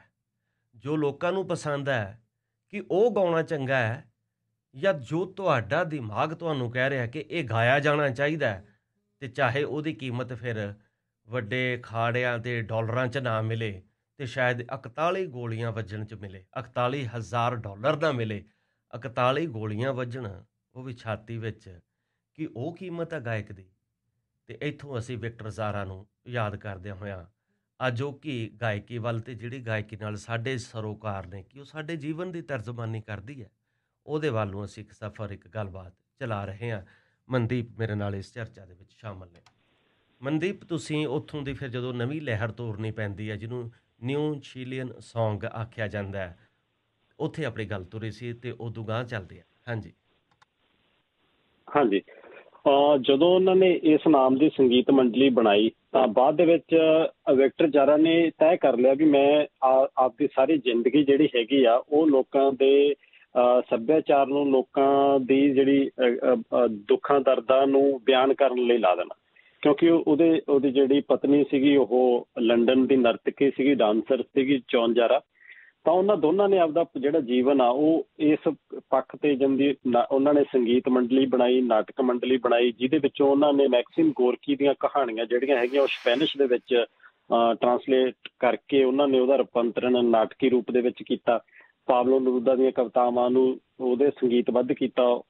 ਤੇ ਇਸ ਤੋਂ ਬਿਨਾਂ ਜਿਹੜਾ ਚੇ ਗਵਾਰਾ ਦਾ ਇੱਕ ਬਹੁਤ ਹੀ ਵਰਲਡ ਫੇਮਸ ਗੀਤ ਆ ਕਾਰਲੋਸ ਪੁਆਇਬਲਾ ਨੇ ਗਾਇਆ ਹੈਗਾ, ਜਿਹਨੂੰ ਆਸਤਾ ਸੇਂਪਰੇ ਕੋਮੰਦਾਂਤੇ ਕਹਿ ਦਿੰਦੇ, YouTube ਦੇ ਉੱਤੇ ਵੀ ਪਿਆ ਹੈਗਾ, ਉਹਨੂੰ ਵੀ ਗਾਇਆ। ਤਾਂ ਇਹ ਬਹੁਤ ਸਾਰੀ ਮਤਲਬ ਇਹ ਇੱਕ ਲਹਿਰ ਪੂਰੀ ਉਸ ਸਮੇਂ ਦੇ ਦੌਰਾਨ, ਕਿਉਂਕਿ ਜਿਹੜਾ ਪੂਰਾ ਲੈਟਿਨ ਅਮਰੀਕਾ ਸੀ, ਇਹਦੇ ਆਸ-ਪਾਸ ਦੇ ਜਿੰਨੇ ਵੀ ਕੰਟਰੀ ਸੀਗੇ, ਉਹ ਚਾਹੇ ਕਿਊਬਾ ਸੀ, ਗੁਆਟੇਮਾਲਾ ਸੀ, ਤੇ ਉਹ ਸਾਰੇ ਮੁਲਕਾਂ ਦੇ ਵਿੱਚ ਜਿਹੜੀ ਲੋਕਾਂ ਦੀ ਇੱਕ ਲਹਿਰ ਉੱਠ ਰਹੀ ਸੀ ਅਮਰੀਕਨ ਸਾਮਰਾਜ ਦੇ ਖਿਲਾਫ, ਇਸ ਲੁੱਟ ਦੇ ਖਿਲਾਫ। ਤਾਂ ਉਹ ਉਸ ਵਕਤ ਜਿਹੜਾ ਲੋਕਾਂ ਦਾ ਗੀਤ ਆ, ਖਾਣ ਮਜ਼ਦੂਰ ਜਿਹੜੇ ਚੀਲੇ ਦੇ ਖਾਣ ਮਜ਼ਦੂਰ ਹੈਗੇ ਨੇ ਤੇ ਕਿਸਾਨ ਹੈਗੇ ਆ, ਉਹਨਾਂ ਦੇ ਉੱਤੇ ਜਿੰਨਾ ਜ਼ਬਰ ਢਾਇਆ ਜਾ ਰਿਹਾ ਸੀ, ਤਾਂ ਉਹਨੂੰ ਆਪਦੀ ਕਲਮ ਦੇ ਰਾਹੀਂ ਉਹਨੇ ਪੇਸ਼ ਕਰਨਾ ਸ਼ੁਰੂ ਕੀਤਾ 70ਵਿਆਂ ਦੇ ਉਸ ਦੌਰ ਦੇ ਵਿੱਚ, ਜਿੱਥੇ ਇਹ ਗੱਲ ਕਰਨੀ ਖਤਰੇ ਤੋਂ ਖਾਲੀ ਨਹੀਂ ਸੀ ਵੀ ਤੁਸੀਂ ਕਿਸੇ ਵਕਤ ਇੱਕ ਵੱਡੇ ਸਾਮਰਾਜ ਦੇ ਉਲਟ ਲੋਕਾਂ ਦੀ ਗੱਲ ਕਰ ਰਹੇ ਹੈਗੇ ਹੋ। ਤਾਂ ਇਹ ਜਿਹੜੀਆਂ ਉਸ ਦੌਰ ਦੇ ਅੰਦਰ ਜਿੰਨਾ ਵੀ ਉਹਨੇ ਗੀਤ ਜਿਹੜੇ ਹੈਗੇ ਆ ਵਿਕਟਰ ਜਾਰਾ ਨੇ ਗਾਏ ਆ, ਤਾਂ ਉਹਦੇ ਵਿੱਚੋਂ ਉਹਨੂੰ ਇਸ ਗੱਲ ਦਾ ਇਨਾਮ ਮਿਲਿਆ, ਜਿਹਦੇ ਵਿੱਚੋਂ ਇਹ ਸੀ ਵੀ ਕਿਉਂਕਿ ਦੋ ਗੱਲਾਂ ਨਾਲ ਚੱਲ ਰਹੀਆਂ ਸੀ। ਇੱਕ ਪਾਸੇ ਇਹ ਸੀ ਵੀ ਸਮਾਜਵਾਦੀ ਸਰਕਾਰ ਜਿਹੜੀ ਸੀ ਸਾਲਵਾਦੋਰ ਅਲੈਂਦੇ ਦੀ, ਉਹ ਵੱਡੇ ਸੁਧਾਰ ਕਰ ਰਹੀ ਸੀ। ਖਾਣ ਮਜ਼ਦੂਰਾਂ ਦੀ ਜ਼ਿੰਦਗੀ ਨੂੰ ਬਿਹਤਰ ਬਣਾਉਣ ਲਈ ਖਾਣਾਂ ਦੇ ਉੱਤੇ ਜਿਹੜੇ ਕਬਜ਼ੇ ਸੀਗੇ, ਕਿਉਂਕਿ ਤਾਂਬੇ ਦੀਆਂ ਖਾਣਾਂ ਨੇ ਤਾਂਬਾ ਸਮਰਾਟ ਕਿਹਾ ਜਾਂਦਾ ਚੀਲੇ ਨੂੰ, ਤਾਂ ਉਹਦੇ ਉੱਤੇ ਜਿਹੜਾ ਅਮਰੀਕਨ ਕੰਪਨੀਆਂ ਦਾ ਕਬਜ਼ਾ ਸੀ ਉਹਨੂੰ ਖਤਮ ਕਰ ਰਹੇ ਸੀ। ਸਿੱਖਿਆ, ਸਿਹਤ, ਖੇਤੀਬਾੜੀ, ਪੂਰਾ ਉਦਯੋਗਿਕ ਖੇਤਰ, ਸਾਰਿਆਂ ਦੇ ਵਿੱਚ ਸੁਧਾਰ ਕੀਤੇ ਜਾ ਰਹੇ ਸੀ। ਜਦੋਂ ਇਹ ਚੇਂਜ ਹੋ ਰਹੀ ਸੀ ਤਾਂ ਇਹ ਕਿਸੇ ਵੀ ਰੂਪ ਦੇ ਵਿੱਚ ਜਾਂਦੀ ਅਮਰੀਕਾ ਨੂੰ ਬਰਦਾਸ਼ਤ ਨਹੀਂ ਹੋ ਰਹੀ ਸੀ। ਉਹਨੂੰ ਇਹ ਲੱਗਦਾ ਸੀ ਵੀ ਇਹਦਾ ਤਖਤਾ ਪਲਟ ਕਰ ਦਿੱਤਾ ਜਾਣਾ ਚਾਹੀਦਾ, ਜਿਹਦਾ ਕਰਕੇ ਉਹਨਾਂ ਨੇ ਉੱਥੋਂ ਦਾ ਹੀ ਇੱਕ ਫੌਜੀ ਜਨਰਲ ਅਗੋਸਤੋ ਪਿਨੋਸ਼ੇ ਜਿਹੜਾ ਹੈਗਾ ਉਹਨੂੰ ਮੂਹਰੇ ਲਾ ਕੇ, ਜਿੱਦਾਂ ਆਪਾਂ ਦੇਖਦੇ ਹੈਗੇ ਹਾਂ ਹੁਣ ਤਾਜ਼ਾ ਪਾਕਿਸਤਾਨ ਦੇ ਵਿੱਚ ਵੀ ਹੋਇਆ ਵੀ ਜਿਹੜਾ ਸਾਡੀ ਗੱਲ ਨਹੀਂ ਮੰਨੂਗਾ, ਜਾਂ ਆਪਾਂ ਯੂਕਰੇਨ ਜੰਗ ਦੇ ਵਿੱਚ ਵੀ ਦੇਖਦੇ ਹੈਗੇ ਹਾਂ ਵੀ ਜੀ ਤੇਲ ਦੀ ਪ੍ਰੋਡਕਸ਼ਨ ਉਹਨੇ ਘਟਾਈ ਨਹੀਂ ਹੈਗੀ, ਮਤਲਬ ਰਸ਼ੀਆ ਨੇ, ਤਾਂ ਯੂਕਰੇਨ ਨੂੰ ਜੰਗ ਦਾ ਖੜਾ ਬਣਾਇਆ ਜਾ ਰਿਹਾ। ਤਾਂ ਇਹੀ ਦੌਰ ਜਿਹੜਾ ਹੈਗਾ 1973 ਦੇ ਵਿੱਚ ਉੱਥੇ ਵਾਪਰਿਆ ਵੀ ਜੇ ਤੁਸੀਂ ਵੱਡੀਆਂ ਸਾਮਰਾਜੀ ਕੰਪਨੀਆਂ ਲਈ ਚੁਣੌਤੀ ਪੇਸ਼ ਕਰੋਗੇ ਤਾਂ ਉੱਥੇ ਆਪਦੀ ਕਠਪੁਤਲੀ ਸਰਕਾਰ ਜਾਂ ਆਪਦੇ ਕੁਛ ਮੂਹਰੇ ਲਾ ਕੇ ਤਾਂ ਉਹਨਾਂ ਨੇ ਉੱਥੇ ਤਖਤਾ ਪਲਟ ਕਰਨ ਦੀ ਕੋਸ਼ਿਸ਼ ਕੀਤੀ, ਯਤਨ ਕੀਤਾ, ਜਿਹਦੇ ਵਿੱਚ ਉਹਨਾਂ ਨੇ ਰਾਸ਼ਟਰਪਤੀ ਭਵਨ ਦੇ ਉੱਤੇ ਅਟੈਕ ਕੀਤਾ। ਤਾਂ ਉਸ ਵਕਤ ਇਹ ਸਮਝਣਾ ਜ਼ਰੂਰੀ ਹੈ ਵੀ ਜਿੱਥੇ ਰਾਸ਼ਟਰਪਤੀ ਰਹਿ ਰਿਹਾ ਸੀ ਉਹਦੇ ਨਾਲ ਹੀ ਵਿਕਟਰ ਜਾਰਾ ਦਾ ਘਰ ਸੀ। ਤਾਂ ਵਿਕਟਰ ਜਾਰਾ ਉਸ ਵਕਤ ਅਚਾਨਕ ਜਦੋਂ ਮਤਲਬ ਹਮਲਾ ਕੀਤਾ ਤਾਂ ਉਹਦੇ ਵਿੱਚ ਬਹੁਤ ਵੱਡੀ ਤਬਾਹੀ ਉਹਨਾਂ ਦਿਨਾਂ ਦੇ ਦੌਰਾਨ ਹੋਈ, ਜਿਹਦੇ ਵਿੱਚ 30,000 ਲੋਕਾਂ ਨੂੰ ਮਾਰ ਕੇ ਖਪਾਤਾ ਤੇ ਜਿਨ੍ਹਾਂ ਦੀ ਉੱਗ ਸੁੱਗ ਨਹੀਂ ਮਿਲੀ, ਜਿਹਦੇ ਵਿੱਚੋਂ 66,000 ਬੱਚੇ ਯਤੀਮ ਕਰਤੇ, 22,000 ਔਰਤਾਂ ਵਿਧਵਾਵਾਂ ਕਰਤੀਆਂ, ਤੇ ਕਿਤਾਬਾਂ ਦੀ ਸਾਇੰਸ ਤੇ ਸਮਾਜ ਵਿਗਿਆਨ ਦੀਆਂ ਕਿਤਾਬਾਂ ਦੀ ਗਲੀਆਂ ਸੜਕਾਂ 'ਚ ਹੋਲੀ ਜਲਾਤੀ ਉਹਨਾਂ ਨੇ, ਤੇ ਪਾਠਕ੍ਰਮ ਜਿਹੜੇ ਉੱਥੋਂ ਦੇ ਸਿਲੇਬਸ ਹੈਗੇ ਆ ਉਹ ਚੇਂਜ ਕਰਤੇ। ਬਹੁਤ ਇੱਕ ਪੂਰਾ ਇਹ ਜਿੰਦੀ ਜਿਹੜੀ ਨਵੀਂ ਸਰਕਾਰ ਸੀਗੀ ਅਗਸਤੋ ਪਿਨੋਸ਼ੇ ਦੀ, ਤਾਂ ਉਹਨੇ ਸਾਰਾ ਕਾਂਡ ਚੀਲੇ ਦੇ ਵਿੱਚ ਰਚਾਇਆ, ਤੇ ਜਿਹਦੇ ਵਿੱਚੋਂ ਵਿਕਟਰ ਜਾਰਾ ਜਿਹੜਾ ਹੈਗਾ ਉਹ ਉਸ ਵਕਤ ਯੂਨੀਵਰਸਿਟੀ ਦੇ ਵਿੱਚ ਜਿਹੜੀ ਸਾਂਤੀਆਗੋ ਯੂਨੀਵਰਸਿਟੀ ਆ ਉੱਥੇ ਗਿਆ ਹੋਇਆ ਸੀ ਕਿਸੇ ਪ੍ਰੋਗਰਾਮ ਦੇ ਉੱਤੇ। ਤਾਂ ਕਿਉਂਕਿ ਇੱਕਦਮ ਕੈਪੀਟਲ ਦੇ ਉੱਤੇ ਸਾਂਤੀਆਗੋ ਦੇ ਉੱਤੇ ਹਮਲਾ ਹੋਣ ਦੇ ਨਾਲ ਸਾਰੇ ਉਹ ਬੰਦੀ ਬਣਾਏ ਜਾ ਰਹੇ ਸੀ ਜਿਹੜੇ ਸਰਕਾਰ ਦੇ ਸਾਲਵਾਦੋਰ ਅਲੈਂਦੇ ਦੀ ਸਰਕਾਰ ਦੇ ਪੱਖੀ ਲੋਕ ਸੀ। ਤਾਂ ਉਹਨਾਂ ਨੂੰ ਬੰਦੀ ਬਣਾ ਕੇ ਉੱਥੇ 60 ਤਸੀਹਾ ਕੇਂਦਰ ਪੂਰੇ ਚੀਲੇ ਦੇ ਵਿੱਚ ਬਣਾਏ ਗਏ, ਜਿਹਦੇ ਵਿੱਚੋਂ ਇੱਕ ਉੱਥੇ ਬਾਕਸਿੰਗ ਸਟੇਡੀਅਮ ਸੀ, ਉਹਨੂੰ ਵੀ ਤਸੀਹਾ ਕੇਂਦਰ ਬਣਾਇਆ ਹੋਇਆ ਸੀ, ਜਿਹਦੇ ਵਿੱਚ 5,000 ਬੰਦੀ ਬਣਾਏ ਉਹਨਾਂ ਨੇ, ਜਿਹਦੇ ਵਿੱਚ ਇੱਕ ਵਿਕਟਰ ਜਾਰਾ ਸੀ।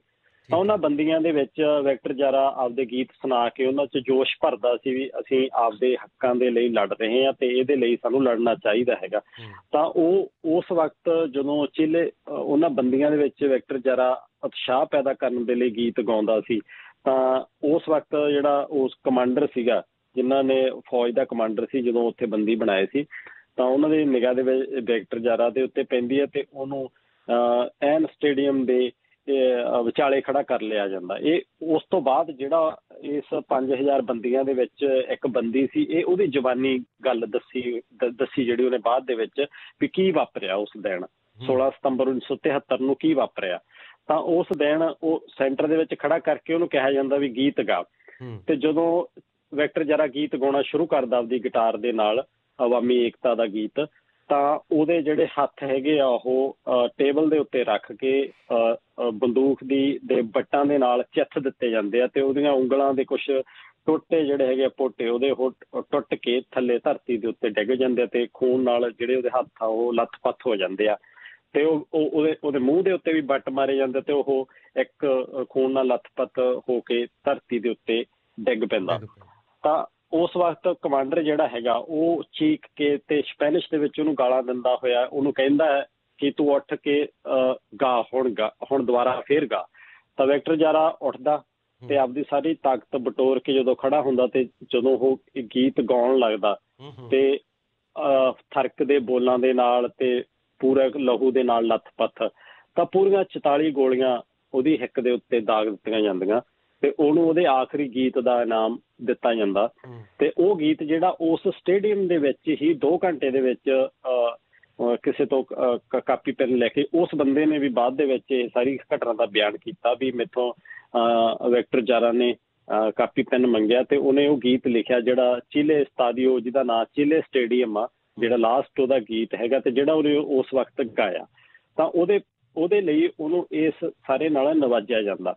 ਤਾਂ ਇਹ ਹੁੰਦਾ ਕੁਰਬਾਨੀ ਕਿਸੇ ਗੀਤ ਲਈ, ਆਪਦੇ ਇਰਾਦਿਆਂ ਦੇ ਲਈ। ਤੇ ਤੁਸੀਂ ਇਹ ਕਹਿੰਦੇ ਹੈਗੇ ਹੋ ਵੀ ਜੋ ਲੋਕਾਂ ਦੇ ਦੁੱਖ ਦਰਦ ਹੈਗੇ ਨੇ ਉਹਨੂੰ ਜਦੋਂ ਤੁਸੀਂ ਉਹਨਾਂ ਦੀ ਭਾਸ਼ਾ 'ਚ ਬੋਲਦੇ ਆ, ਜਿਹਨੂੰ ਅੱਜ ਕੱਲ੍ਹ ਕਹਿੰਦੇ ਆ ਨਾ ਕਿ ਇਹਦੇ ਵਿੱਚ ਸੁਹਜ ਨਹੀਂ ਹੈ, ਵੀ ਜਿਹੜਾ ਜਿਵੇਂ ਹੁਣ ਪਾਸ਼ ਦੀਆਂ ਕਵਿਤਾਵਾਂ ਦੇ ਵਿੱਚ ਜਾਂ ਹਰਭਜਨ ਹੁੰਦਲ ਇਹ ਹੈਗਾ ਜਾਂ ਲਾਲ ਸਿੰਘ ਦਿਲ ਜਾਂ ਹੋਰ ਕਿੰਨੇ ਹੈਗੇ ਨੇ ਵੀ ਉਹਨਾਂ ਦੇ ਵਿੱਚ ਸੁਹਜ ਨਹੀਂ ਹੈ। ਤੇ ਇਸੇ ਤਰ੍ਹਾਂ ਇੱਕ ਮੈਂ ਵਾਕਿਆ ਤੁਹਾਨੂੰ ਵਿੱਚ ਦੀ ਇਹ ਸੁਣਾਉਣਾ ਵੀ ਜਦੋਂ ਲਾਲ ਸਿੰਘ ਦਿਲ ਨੂੰ ਇਹੀ ਸਵਾਲ ਕੀਤਾ ਗਿਆ ਵੀ ਤੇਰੀਆਂ ਕਵਿਤਾਵਾਂ ਦੇ ਵਿੱਚ ਸੁਹਜ ਨਹੀਂ, ਤਾਂ ਉਹਨੇ ਬੜਾ ਕਮਾਲ ਦਾ ਇੱਕ ਜਵਾਬ ਦਿੱਤਾ। ਉਹ ਕਹਿੰਦਾ ਸੁਹਜ ਕਿਤੋਂ ਹੋਰ ਲੱਭ ਲਓ, ਮੇਰੇ ਕੋਲ ਤਾਂ ਲੀਰੋ ਲੀਰ ਚਾਨਣੀ ਹੈ, ਖੁੱਸਿਆ ਖੁੱਸਿਆ ਸੂਰਜ ਹੈ, ਇੰਨਾ ਥੋੜਾ ਹੈ ਕਿ ਅਸੀਂ ਲਿਖ ਰਹੇ ਹਾਂ। ਜਿਹੜੇ ਘਰਾਂ 'ਚ ਕਾਗਜ਼ ਵੀ ਹੱਟੀਓਂ ਆਏ ਸੌਦੇ ਰਹੀ ਆਉਂਦਾ ਹੋਵੇ, ਉੱਥੇ ਕੋਰੇ ਕਾਗਜ਼ਾਂ ਤੇ ਕਵਿਤਾ ਲਿਖਣ ਦਾ ਸੁਹਜ ਕਿਵੇਂ ਆ ਸਕਦਾ। ਮੈਨੂੰ ਮਾਣ ਹੈ ਕਿ ਅਸੀਂ ਲਿਖ ਰਹੇ ਹਾਂ ਆਪਣੀ ਜ਼ਿੰਦਗੀ ਵਰਗੀ ਕਵਿਤਾ, ਪਾਰਦਰਸ਼ੀ ਕਵਿਤਾ। ਹਾਂ, ਇੰਨਾ ਥੋੜਾ ਹੈ ਕਿ ਅਸੀਂ ਲਿਖ ਰਹੇ ਹਾਂ।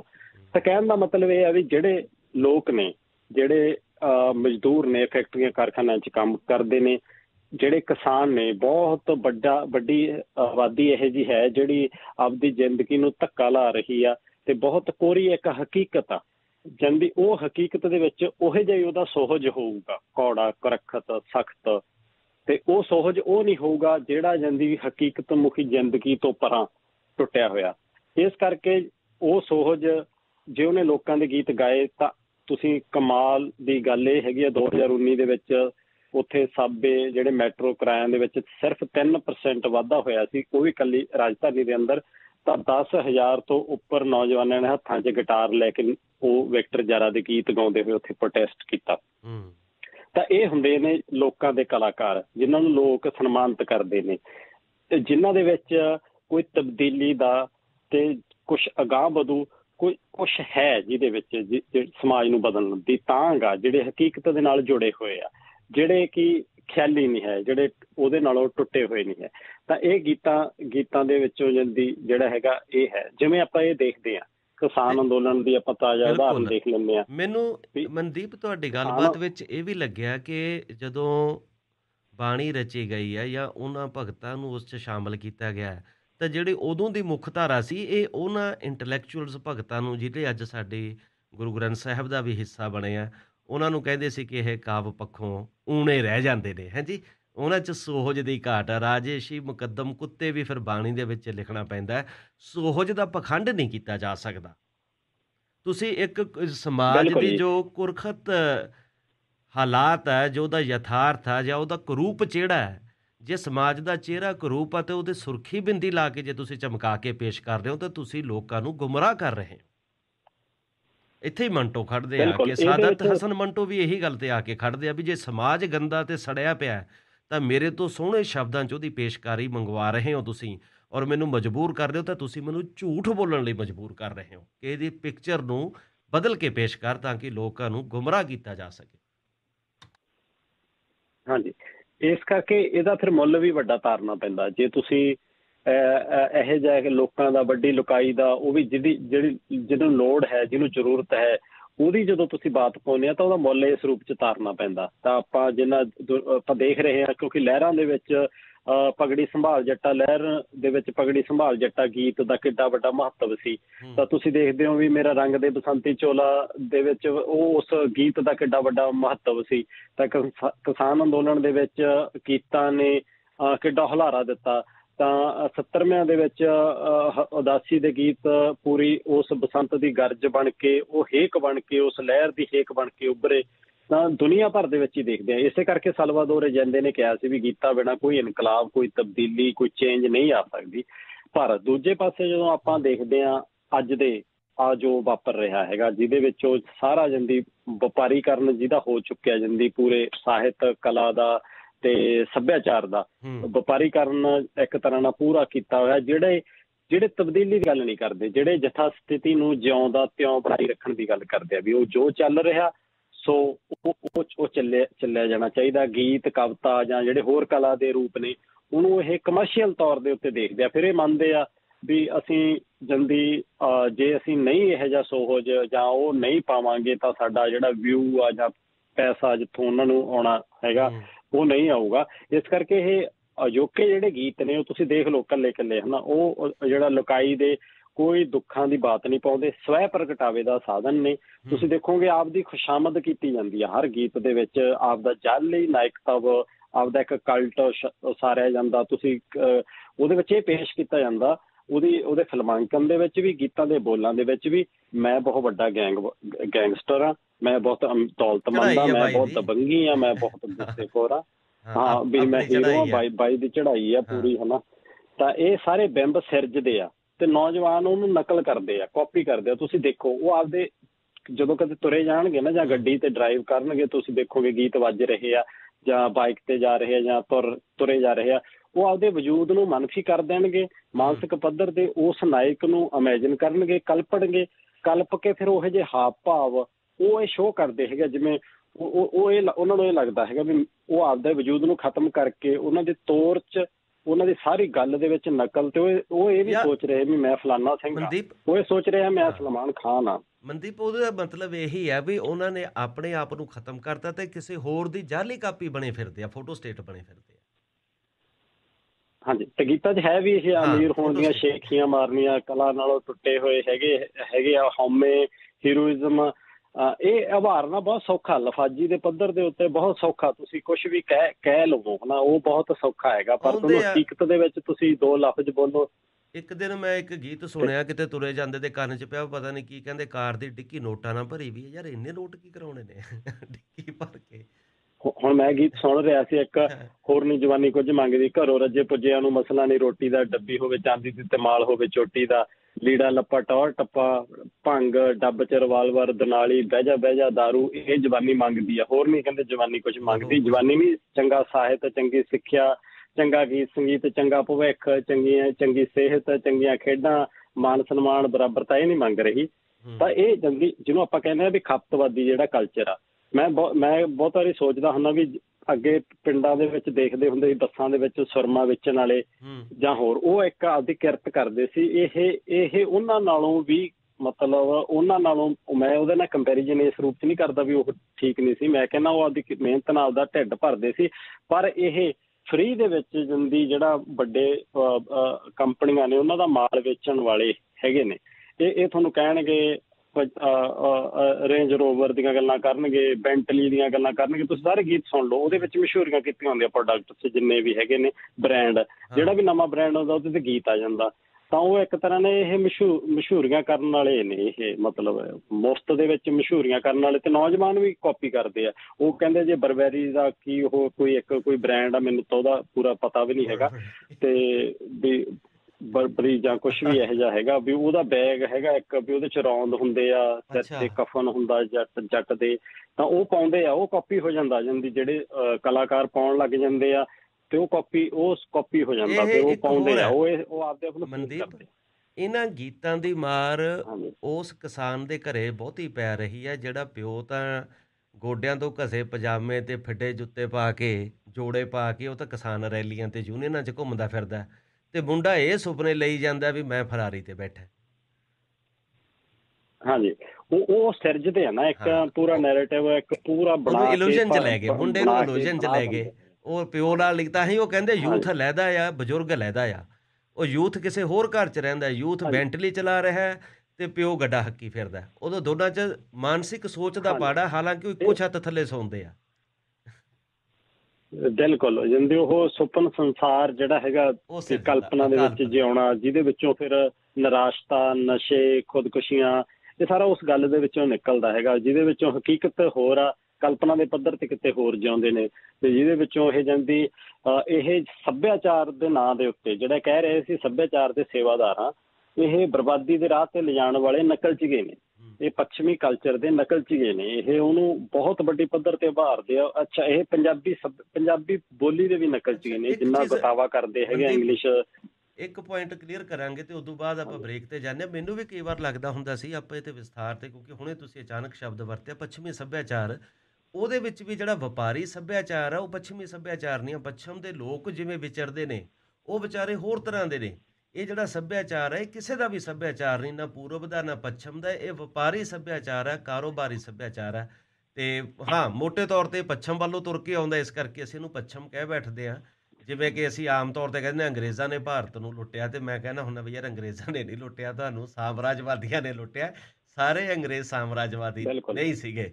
ਤੇ ਗੱਲਬਾਤ ਹੋ ਰਹੀ ਹੈ ਗਾਇਕੀ ਦੇ ਉੱਤੇ, ਕਲਾ ਦੇ ਉੱਤੇ, ਕਿ ਕਲਾ ਕੀ ਸੁਨੇਹਾ ਦਿੰਦੀ ਹੈ। ਕਿ ਕਲਾ ਨੂੰ ਕਈ ਵਾਰ ਅਸੀਂ ਇਹ ਵੀ ਕਹਿ ਦਿੰਦੇ ਕਿ ਪ੍ਰਚਾਰ ਹੈ ਜੀ, ਇਹ ਕਲਾ ਨਹੀਂ, ਇਹ ਤਾਂ ਸਿਆਸੀ ਪ੍ਰਚਾਰ ਕਰਦੇ ਆ। ਜਦੋਂ ਕਲਾ ਲੋਕਾਂ ਦੇ ਦੁੱਖਾਂ ਦਰਦਾਂ ਦੇ ਉੱਤੇ ਆ ਕੇ ਖੜੂਗੀ, ਸਮਾਜਿਕ ਹਾਲਾਤ ਯਥਾਰਥ ਉੱਤੇ ਚੱਲਦੀ ਸਿਆਸਤ ਤੇ ਕੜਮਬਾਜ਼ੀਆਂ ਦੇ ਉੱਤੇ ਗੱਲਬਾਤ ਕਰੂਗੀ, ਤੇ ਕਵਿਤਾ ਦੇ ਉੱਤੇ ਪ੍ਰਚਾਰਵਾਦੀ ਹੋਣ ਦਾ ਵੀ ਇਲਜ਼ਾਮ ਲੱਗਦਾ ਹੈ। ਕਵਿਤਾ ਨੂੰ ਸ਼ਿੰਗਾਰ ਰਸ ਦੀ ਕਵਿਤਾ ਬਣਾ ਕੇ ਪੇਸ਼ ਕੀਤੇ ਜਾਣ ਲਈ ਵੀ ਜ਼ੋਰ ਪਾਇਆ ਜਾਂਦਾ ਹੈ ਕਿ ਇਹ ਖੂਬਸੂਰਤੀ ਦੇ ਚਾਂਦ ਤੇਰੀ ਜ਼ੁਲਫੇਂ ਬਸ ਇੱਥੇ ਹੀ ਘੁਮਾ ਕੇ ਰੱਖੋ, ਇਦੋਂ ਗਾਹਾਂ ਨਾ ਜਾਣ ਦਿਓ। ਕਲਾ ਨੂੰ ਵੀ ਬਸ ਔਰਤ ਦੀ ਖੂਬਸੂਰਤੀ ਦੀ ਪੇਸ਼ਕਾਰੀ ਤੱਕ ਹੀ ਸੀਮਤ ਕਰਨ ਦੀ ਕੋਸ਼ਿਸ਼ ਕੀਤੀ ਜਾਂਦੀ ਹੈ। ਹਾਂ, ਉਸ ਖੂਬਸੂਰਤੀ ਦੇ ਵਿੱਚੋਂ ਵੀ ਜਦੋਂ ਕੋਈ ਇਨਕਲਾਬੀ ਸੁਰ ਆ ਜਾਂਦੀ ਹੈ, ਜੇ ਜਬ ਪਿਆਰ ਕੀਆ ਤੋ ਡਰ ਨਾ ਗਿਆ, ਉਹਦੇ ਵਿੱਚ ਵੀ ਫਿਰ ਬਾਦਸ਼ਾਹ ਬੈਠਾ ਅਕਬਰ ਕੰਬਦਾ ਹੈ ਇਸ ਗੱਲ ਨੂੰ ਦੇਖ ਕੇ। ਤੇ ਜੇ ਨਹੀਂ ਪਤਾ ਤਾਂ ਉਹ ਗਾਣਾ ਦੁਬਾਰਾ ਦੇਖ ਲੈਣਾ ਮੁਗਲੇ ਆਜ਼ਮ ਦਾ। ਉੱਥੇ ਪਿਆਰ ਵੀ ਜਦੋਂ ਇੱਕ ਤਖਤ ਨੂੰ ਹਿਲਾਉਣ ਵਾਲੀ ਚੀਜ਼ ਬਣ ਜਾਂਦਾ ਹੈ, ਉਸ ਪਿਆਰ ਨੂੰ ਵੀ ਫਿਰ ਸਿਆਸਤ ਕਹਿ ਦਿੱਤਾ ਜਾਂਦਾ ਹੈ ਕਿ ਇਹ ਪਿਆਰ ਦਾ ਨਗਮਾ ਨਹੀਂ ਹੈ, ਇਹਦੇ ਵਿੱਚ ਸਿਆਸਤ ਹੈ। ਮਨਦੀਪ, ਜਦੋਂ ਅਸੀਂ ਗੱਲ ਕਰਦੇ ਹਾਂ, ਵਿਕਟਰ ਜ਼ਾਰਾ ਦਾ ਹਵਾਲਾ ਲੈ ਕੇ ਅਸੀਂ ਗੱਲ ਤੋਰੀ ਆ, ਪਰ ਮੈਨੂੰ ਇਹ ਲੱਗਦਾ ਹੁੰਦਾ ਕਿ ਬਹੁਤੀ ਵਾਰ ਅਜੋਕੀ ਗਾਇਕੀ ਦੇ ਉੱਤੇ ਲੋਕ ਜਿਵੇਂ ਕਹਿੰਦੇ ਹੁੰਦੇ ਨਾ ਟੁੱਟ ਕੇ ਪੈ ਗਏ। ਜਿਹੜੇ ਆਲੋਚਕ ਨੇ, ਨਿੰਦਕ ਨੇ, ਜਾਂ ਮੈਂ ਵੀ ਤੇ ਤੁਸੀਂ ਵੀ ਗੱਲ ਕਰ ਰਹੇ ਹੋ, ਇਹਨਾਂ ਦਾ ਮੁੱਖ ਨਿਸ਼ਾਨਾ ਨੌਜਵਾਨ ਤੇ ਨਵੇਂ ਗਾਇਕ ਬਣ ਜਾਂਦੇ ਆ, ਇਸ ਯੁੱਗ ਦੇ ਗਾਇਕ ਬਣ ਜਾਂਦੇ ਆ। ਕਿ ਪੁਰਾਣੇ ਵੇਲਿਆਂ ਦੇ ਵਿੱਚ ਇਹ ਗੱਲ ਨਹੀਂ ਸੀ ਹੁੰਦੀ। ਕੁਲਦੀਪ ਮਾਣਕ ਦਾ ਹੈ ਵੀ ਮੁੱਕ ਗਈ ਫੀਮ ਡੱਬੀ ਚੋ ਯਾਰੋ, ਤੇ ਹੋਰ ਅਜਿਹੇ ਗੀਤ ਹੈ ਵੀ ਨਸ਼ਿਆਂ ਦੀ ਗੱਲ ਪਹਿਲਾਂ ਹੁੰਦੀ ਰਹੀ, ਮਾਰ ਘਾਟ ਦੀ ਗੱਲ ਪਹਿਲਾਂ ਹੁੰਦੀ ਰਹੀ ਹੈ। ਤੇ ਜੇ ਅਸੀਂ ਉਹਨੂੰ ਕਹੀਏ ਤੇ ਉਹ ਤਾਂ ਸਾਡੇ ਸੱਭਿਆਚਾਰ ਦਾ ਅਨਿੱਖੜਵਾਂ ਅੰਗ ਵੀ ਹੈ। ਅਮਲੀ ਵੀ ਇੱਕ ਕਰੈਕਟਰ ਹੈ, ਤੇ ਵੈਲੀ ਜੱਟ ਵੀ ਇੱਕ ਹੈ, ਡਾਕੂ ਵੀ ਸਾਡੇ ਉਹ ਕਰੈਕਟਰ ਦੇ ਵਿੱਚ ਆਉਂਦੇ ਰਹੇ ਨੇ।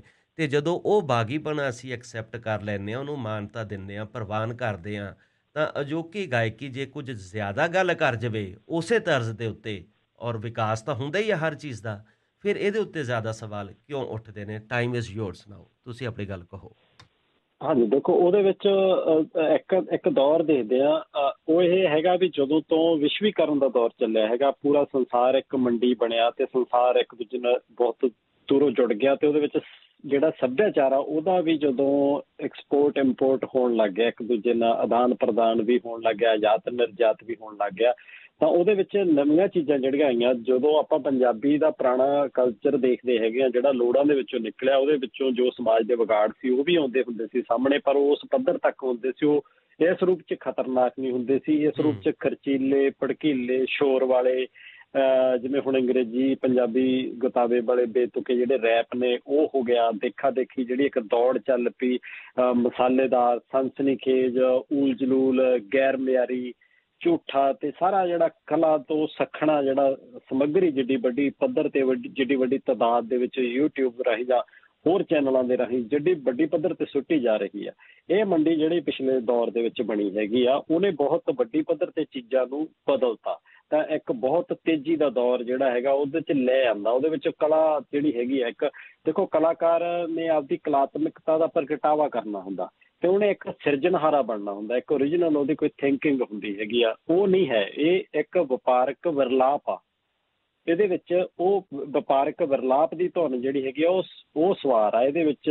ਮਤਲਬ ਉਹ ਕਿਤੇ ਵੀ ਕਲਾ ਦਾ ਜਾਂ ਉਹਦੇ ਸਿਰਜਣਹਾਰੇ ਬਣਨ ਦਾ ਜਾਂ ਸਰੋਤਿਆਂ ਦੀ ਜਿਹੜੀ ਪ੍ਰਾਇਓਰਿਟੀ ਸੈੱਟ ਕਰਨੀ ਹੁੰਦੀ ਹੈਗੀ ਆ ਵੀ ਤੁਸੀਂ ਕਰਨਾ ਕੀ ਆ, ਉਹ ਨਹੀਂ ਕਰਦਾ ਹੈਗਾ। ਉਹ ਸਾਰਾ ਜਾਂਦੀ ਆ ਜਾਲੀ ਜਿਹੜਾ ਨਾਇਕਤਾ ਉਹ ਹੈਗਾ, ਜਾਲੀ ਨਾਇਕ ਨੇ ਇਹ।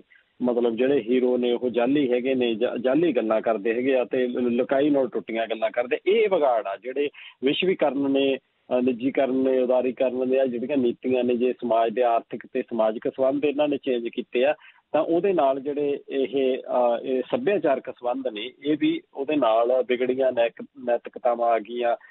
ਸਮਾਜ ਨੂੰ ਜਿਵੇਂ ਬਿਮਾਰ ਸਮਾਜ ਦੀ ਇੱਕ ਉਹ ਹੁੰਦੀ ਹੈਗੀ ਆ, ਕਿਉਂਕਿ ਵਪਾਰਕ ਮੁਕਾਬਲੇਬਾਜ਼ੀ ਦੇ ਵਿੱਚੋਂ ਹਰ ਕੋਈ ਅੱਗੇ ਲੰਘਣਾ ਚਾਹੁੰਦਾ, ਸਰਤਾਜ ਬਣਨਾ ਚਾਹੁੰਦਾ ਵਪਾਰਕ ਮੁਕਾਬਲੇਬਾਜ਼ੀ ਦਾ।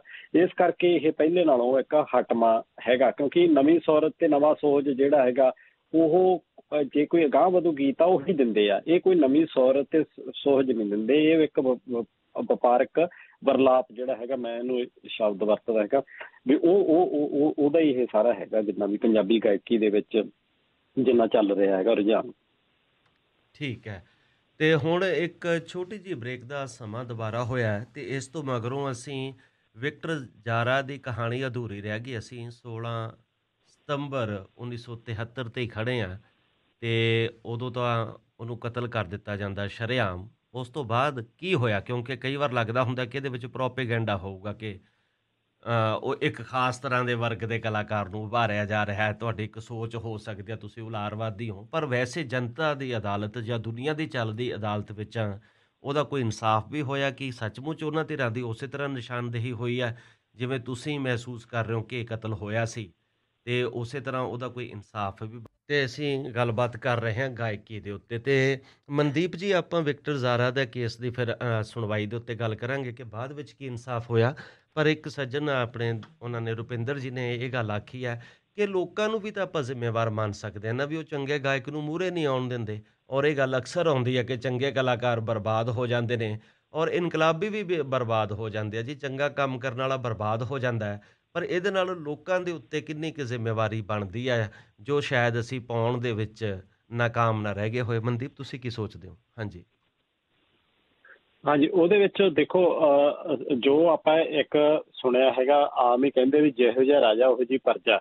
ਇਹ ਹਮੇਸ਼ਾ ਹੀ ਜਿਹੜੀ ਜਮਾਤ ਕਿਸੇ ਰਾਜ ਕਰਦੀ ਹੁੰਦੀ ਆ ਤਾਂ ਉਹਦੇ ਵਿਚਾਰ ਹੀ ਥੱਲੇ ਤੱਕ ਜਾਂਦੇ ਹੁੰਦੇ। ਉਹਦੇ ਕੋਲ ਉਹ ਸੰਦ ਸਾਧਨ ਸਾਰੇ ਹੁੰਦੇ ਹੈਗੇ ਵੀ ਉਹ ਆਪਦਾ ਇੱਕ ਦਬਦਬਾ ਰੱਖਦੀ ਹੈ। ਤੇ ਜਿਹੜੇ ਵਿਰੋਧੀ ਵਿਚਾਰ ਨੇ ਜਾਂ ਲੋਕਾਂ ਦੇ ਵਿਚਾਰ ਨੇ, ਅਸਲ 'ਚ ਵਿਰੋਧੀ ਤੋਂ ਮਤਲਬ, ਤੇ ਉਹਨਾਂ ਨੂੰ ਉਹ ਦਬਾ ਕੇ ਰੱਖਦੀ ਹੈ। ਤੇ ਇਸ ਕਰਕੇ ਉਹਨਾਂ ਦੀ ਆਵਾਜ਼ ਵੀ ਦਬ ਕੇ ਰਹਿ ਜਾਂਦੀ ਹੈ ਤੇ ਉਹਨਾਂ ਕੋਲੇ ਸੰਦ ਸਾਧਨ ਜਿਹੜੇ ਹੈਗੇ ਉਹ ਉਸ ਰੂਪ ਦੇ ਵਿੱਚ ਹੁੰਦੇ ਵੀ ਹੈ ਨਹੀਂ।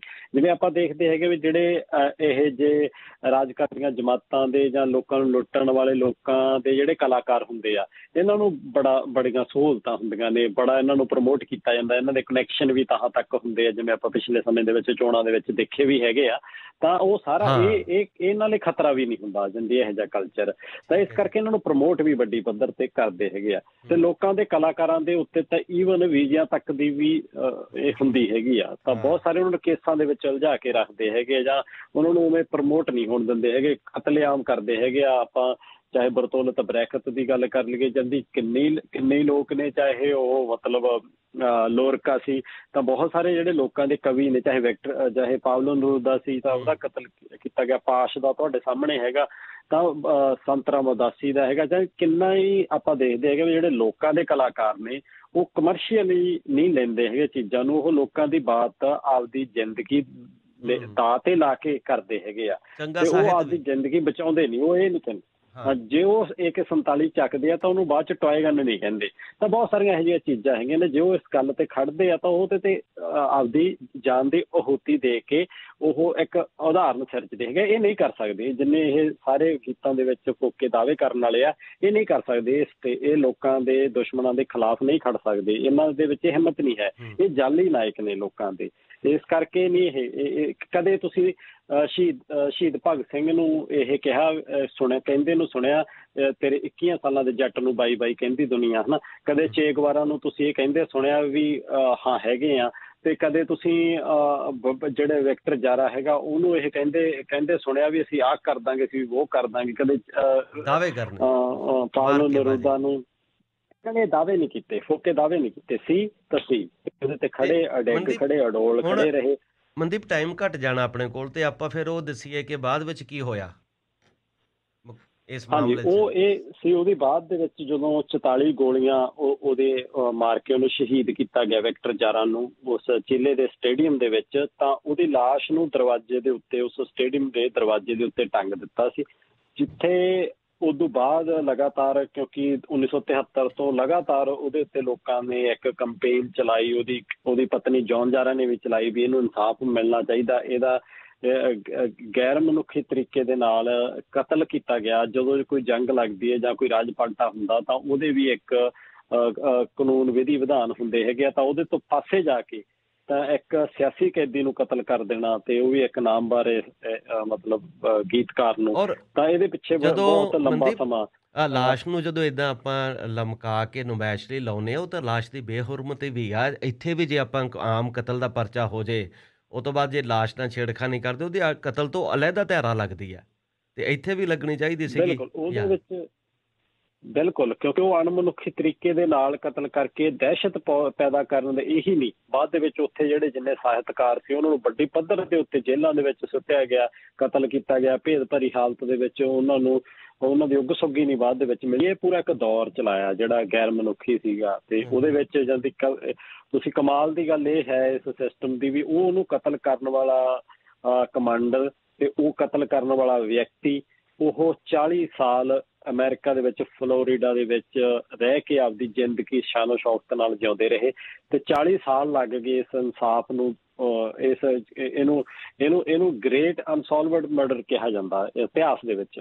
ਇਹ ਕਿਹਾ ਜਾਂਦਾ ਵੀ ਇਹ ਇੱਕ ਇਹੋ ਜਿਹਾ ਕਤਲ ਸੀਗਾ ਜਿਹੜਾ ਜਾਂਦੀ ਵੀ 40 ਸਾਲ ਜਿਹਨੂੰ ਇਹ ਲੱਗੇ ਹੈਗੇ, ਤੇ 2013 ਦੇ ਵਿੱਚ ਜਿਹੜੇ ਉਹ ਫੌਜੀ ਅਧਿਕਾਰੀ ਸੀਗੇ ਜਿਨ੍ਹਾਂ ਨੇ ਵਿਕਟਰ ਜਾਰਾ ਨੂੰ ਕਤਲ ਕਰਨ ਦੇ ਹੁਕਮ ਦਿੱਤੇ ਜਾਂ ਵਿਕਟਰ ਜਾਰਾ ਦੇ ਨੂੰ ਕਤਲ ਕੀਤਾ, ਤੇ ਉਹਨਾਂ ਨੂੰ 18 ਸਾਲ ਦੀ ਕੈਦ ਦੀ ਸਜ਼ਾ ਹੋਈ, 15 ਸਾਲ ਕਤਲ ਕੇਸ ਦੇ ਵਿੱਚ, ਤੇ 3 ਸਾਲ ਜਿਹੜਾ ਹੈਗਾ ਉਹਨੂੰ ਅਗਵਾ ਕੇਸ ਦੇ ਵਿੱਚ, ਜਿਹੜਾ ਅਗਵਾ ਕੀਤਾ ਸੀ 3 ਸਾਲ ਉਹ, ਤੇ 15 ਸਾਲ ਕਤਲ ਕੇਸ ਦੇ ਵਿੱਚ ਜਾ ਕੇ 40 ਸਾਲਾਂ ਬਾਅਦ ਸਜ਼ਾ ਮਿਲੀ। ਤਾਂ ਜਦੋਂ ਆਪਾਂ ਦੇਖਦੇ ਹੈਗੇ ਵੀ ਜਦੋਂ ਵੀ ਨਿਆਂ ਜਿਹੜਾ ਹੈਗਾ ਜਦੋਂ ਡਿਲੇ ਹੁੰਦਾ ਤਾਂ ਉਹ ਨਿਆਂ ਨਹੀਂ ਰਹਿ ਜਾਂਦਾ ਹੈਗਾ। ਜਦੋਂ ਆਪਾਂ 1984 ਵਾਲੇ ਦੇ ਵਿੱਚ ਵੀ ਆਪਾਂ ਦੇਖਦੇ ਹੈਗੇ ਵੀ ਉਹਨਾਂ ਦੇ ਕਾਤਲਾਂ ਨੂੰ ਨਿਆਂ ਤੇ ਉਮਰਾਂ ਭੋਗ ਕੇ ਉਹ ਪੂਰੀ ਐਸ਼ੋ ਆਰਾਮ ਦੀ ਜ਼ਿੰਦਗੀ ਜਿਉਂਦੇ ਹੋਏ ਉਹਨਾਂ ਅਹੁਦਿਆਂ ਦੇ ਉੱਤੋਂ, ਤੇ ਇਹ ਇੱਕ ਤਰ੍ਹਾਂ ਨਾਲ ਜਾਂਦੀ ਆਪਾਂ ਪੂਰੇ ਸਾਰੇ ਦੇ ਵਿੱਚ ਦੇਖਦੇ ਹੈਗੇ ਆ। 1984 ਦਾ ਵਿਕਟਰ ਜਾਰਾ ਦੀ 1984 ਦਾ ਸਿੱਖਾਂ ਦੀ ਨਿਸ਼ਾਨਦੇਹੀ ਕਰਕੇ ਜੋ ਕਤਲੇਆਮ ਕੀਤਾ ਗਿਆ, ਉਹ ਤੋਂ ਤਾਂ ਕਾਰੋਬਾਰ ਹੀ ਬਹੁਤ ਕੀਤੇ ਗਿਆ, ਕਿਸੇ ਨੇ ਛੱਡਿਆ ਹੀ ਨਹੀਂ ਉਹਦੇ ਤੋਂ ਲਾਹਾ ਲਾਉਣ ਵਾਲਾ ਕੰਮ। ਕੋਈ ਹੋਵੇ, ਚਾਹੇ ਉਹ ਸਿੱਖਾਂ ਦੇ ਨਾਲ ਖੜਾ ਹੈ, ਤੇ ਚਾਹੇ ਉਹਨਾਂ ਦੇ ਵਿਰੁੱਧ 'ਚ ਖੜਾ ਹੈ, ਤੇ ਚਾਹੇ ਕੋਈ ਜਜ਼ਬਾਤੀਪਣੇ 'ਚ ਖੜਾ ਹੈ। ਮੈਂ ਸਾਰੀ ਜ਼ਿੰਦਗੀ ਉਹਨਾਂ ਨੂੰ ਕਾਰੋਬਾਰ ਕਰਦਿਆਂ ਹੀ ਵੇਖਿਆ। ਬਹੁਤ ਥੋੜ੍ਹੇ ਲੋਕ ਹੈ ਜਿਹੜੇ ਇਨਸਾਫ ਦੀ ਲੜਾਈ ਅੱਜ ਵੀ ਉਵੇਂ ਹੀ ਲੜ ਰਹੇ ਆ ਜਿਵੇਂ ਲੜੀ ਜਾਣੀ ਚਾਹੀਦੀ ਸੀ। ਕੋਈ ਸੁਣਵਾਈ ਨਹੀਂ, ਉਹਨਾਂ ਦੀ ਕੋਈ ਸਪੋਰਟ ਨਹੀਂ। ਹਾਂ, ਜਿੱਥੋਂ ਜਿਹਦਾ ਜੀਅ ਕਰਦਾ ਉਹਨੂੰ ਆਪਣੇ ਹਿਸਾਬ ਨਾਲ ਪੇਸ਼ ਕਰ ਲੈਂਦੇ ਆ। ਵਿਕਟਮਾਈਜੇਸ਼ਨ ਤੋਂ ਕੈਸ਼ ਬਹੁਤ ਕੀਤਾ, ਪਰ ਇਨਸਾਫ ਲੋਕਾਂ ਤੱਕ ਨਹੀਂ ਪਹੁੰਚਿਆ। ਬਿਲਕੁਲ। ਤੇ ਵਿਕਟਰ ਜਾਰਾ ਇਹ ਆਪਾਂ ਹਾਂਜੀ, ਤੁਸੀਂ ਆਪਣੀ ਗੱਲ ਕਹੋ, ਹੁਣ ਕੰਪਲੀਟ ਹੀ ਕਰਾਂਗੇ ਆਪਾਂ, ਤੁਹਾਡੇ ਕੋਲ 2 ਮਿੰਟ ਨੇ। ਹਾਂਜੀ, ਤਾਂ ਉਹਦੇ ਵਿੱਚ ਜਾਂਦੀ ਇਹ ਹੈ ਵੀ ਜਿੱਥੇ ਵੀ ਕਿਤੇ ਦੁਨੀਆ ਭਰ ਦੇ ਵਿੱਚ ਇਹ ਚੱਲਦਾ ਹੈਗਾ, ਤਾਂ ਉਹਦੇ ਵਿੱਚ ਚਾਹੇ ਉਹ ਆਪਾਂ ਭੋਪਾਲ ਗੈਸ ਕਾਂਡ ਦੇਖ ਲਈਏ, ਜਾਂਦੀ ਤੁਸੀਂ ਕੋਈ ਵੀ ਚੁਣਵੀਆਂ ਘਟਨਾਵਾਂ ਦੇਖ ਲਓ, ਤਾਂ ਮੇਰਾ ਇੱਕ ਕਥਨ ਯਾਦ ਆਉਂਦਾ ਨੋਮ ਚਮਸਕੀ ਦਾ। ਤਾਂ ਉਹ ਕਹਿੰਦੇ ਸੀ ਵੀ ਜੇ ਤੁਸੀਂ ਨਿਊਰਮਬਰਗ ਜਿਹੜਾ ਮੁਕੱਦਮਾ ਚੱਲਿਆ ਸੀ ਜਦੋਂ ਹਿਟਲਰ ਨੇ ਕੀਤਾ ਸੀਗਾ, ਤੇ ਉਹ ਸਾਰਾ ਜਾਂਦੀ ਬੋਰਿਸ ਪਲੇਬੋਈ ਨੇ ਲਿਖਿਆ, ਕਿਤਾਬ ਵੀ ਲਿਖੀ ਸੀ ਅੰਤਮ ਲੇਖਾ, ਤਾਂ ਨਿਊਰਮਬਰਗ ਮੁਕੱਦਮਾ ਚੱਲਿਆ ਸੀ। ਤਾਂ ਉਹ ਕਹਿੰਦੇ ਜੇ ਉਹਦੇ ਪੈਰਾਮੀਟਰ ਦੇ ਅਕੋਰਡਿੰਗ ਦੇਖਣਾ ਹੋਵੇ ਤਾਂ ਜਿਹੜੇ ਅਮਰੀਕਾ ਦੇ ਹੁਣ ਤੱਕ ਦੇ ਰਾਸ਼ਟਰਪਤੀ ਹੋਏ ਆ ਸਾਰਿਆਂ ਨੂੰ ਫਾਹੇ ਟੰਗ ਦਿੱਤਾ ਜਾਊਗਾ, ਟੰਗ ਦਿੱਤਾ ਜਾਣਾ ਚਾਹੀਦਾ ਹੈਗਾ। ਜਿਵੇਂ ਉਹਦਾ ਕਹਿਣ ਦਾ ਇਹ ਮਤਲਬ ਸੀਗਾ ਵੀ ਜਿੰਨੇ ਇਹ ਜੰਗੀ ਜ਼ੁਲਮਾਂ ਕਰਕੇ ਵੀ ਜੰਗੀ ਅਪਰਾਧੀ ਨੇ ਇਹ ਜਿਹੜੇ ਹੈਗੇ ਨੇ।